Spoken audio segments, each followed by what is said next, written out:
Nga Elbasani, gjatë një bashkëbisedimi me përfaqësuesit e biznesit, kryetari i Partisë Socialiste Edi Rama prezantoi paketën e paqes fiskale, e cila do të shërbejë për të lehtësuar biznesin në lidhje me pagesat ndaj shtetit. Ne nuk duam të synojmë rritjen e mëtejshme të ardhurave duke ushtruar presion mbi sipërmarrjen dhe duke bërë më shumë dëm se sa mirë.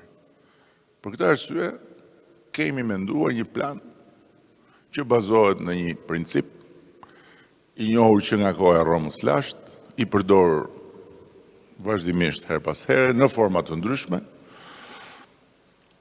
një plan paqeje fiskale. Detajet konkrete për mënyrën se si do të funksionojë kjo paketë i dha Ministre e Shtetit për Sipërmarrjen dhe Klimën e Biznesit Delina Ibrahimaj. Komponenti parë është tatimi i dakordësuar mbi fitimin.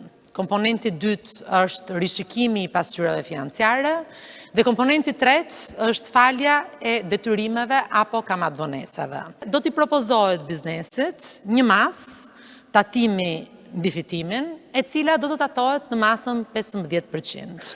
Të gjitha bizneset që do të vendosin të hynë në këtë marrëveshje me administratën tatimore, do të përjashtohen nga çdo lloj kontrolli tatimor, nëse biznesi do të vendosë që do të deklarojë një të ardhur më të lartë, një fitim më të lartë se sa i dakordsuar me administratën tatimore, për fitimin shtesë, biznesi do të tatohet me 5%.